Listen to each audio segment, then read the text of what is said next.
Halo, saya Pengamat Militer, kembali bersama Mesin Perang Channel.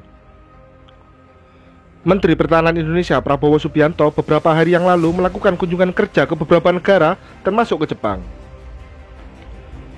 Dalam kunjungannya ke Jepang, yang salah satunya bertemu dengan Menteri Pertahanan Jepang tersebut, Prabowo disebut menyambut baik tawaran alutsista produksi Jepang.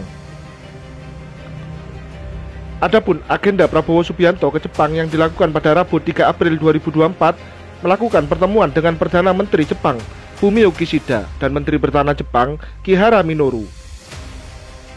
Ada dua agenda pembahasan dengan dua menteri Jepang tersebut, yakni pengiriman kadet Indonesia ke Jepang perlu ditingkatkan jumlahnya. Sebelumnya, kadet asal Indonesia yang dikirim ke Jepang hanya berjumlah 2 orang saja, kemudian bertambah menjadi 4 orang. Dan dalam pertemuan ini, Prabowo Subianto meminta jumlah kadet yang dikirim ke Jepang bisa ditambah lagi. Hal ini karena kadet Indonesia yang telah bersekolah di negeri Sakura berhasil dengan baik dan turut meningkatkan kualitas SDM pertahanan di Indonesia. Kemudian, pembahasan yang kedua yakni membahas kerjasama di bidang pertahanan yang lebih mendalam antara Indonesia dan Jepang.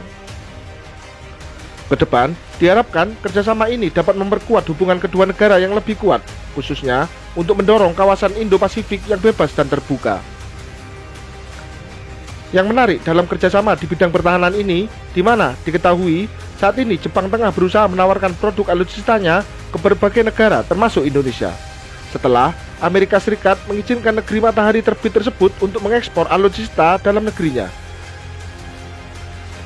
Akibat masalah izin tersebut, Jepang sejak beberapa tahun yang lalu tidak dapat melakukan ekspor persenjataan ke negara lain dan hanya dapat melakukan produksi alutsistanya untuk kebutuhan angkatan bersenjata dalam negerinya. Namun dengan telah diizinkannya Jepang melakukan ekspor persenjataan, ada masalah baru jika suatu negara ingin mengakuisisi persenjataan dari Jepang. Karena selama ini Jepang hanya memproduksi alutsista untuk kebutuhan dalam negerinya, maka harga alutsista produksi Jepang diperkirakan akan mahal. Indonesia sendiri secara resmi telah mendapat penawaran kapal frigate Mogami Class. Bahkan, dikabarkan Indonesia telah melakukan penandatanganan alih pertahanan dengan Jepang. Dan yang terbaru, pada Jumat 15 Maret 2024, Direktorat Jenderal Potensi Pertahanan Kementerian Pertahanan Indonesia melakukan pertemuan dengan Direktur for Naval Ship Design, Division Acquisition, Technology, and Logistic Agency atau ATLA.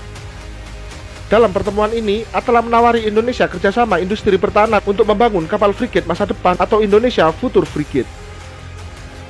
Penawaran tersebut disambut baik oleh Ditjen Potan Kementerian Pertahanan Indonesia, di mana sesuai amanat Undang-Undang Nomor 16 Tahun 2012 tentang industri pertahanan, di mana terus berupaya untuk memajukan industri pertahanan melalui program promosi dan kerjasama.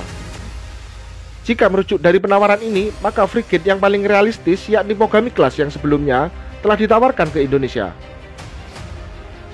Bahkan, dalam penawaran awal frigate dengan panjang 132,5 meter, lebar 16 meter, dan berat mencapai 3.900 ton ini, Jepang mempersilahkan Indonesia melalui PT PAL untuk membangun frigate ini, jika Indonesia sepakat mengakuisisi 8 unit frigate Mogami Class dari Jepang.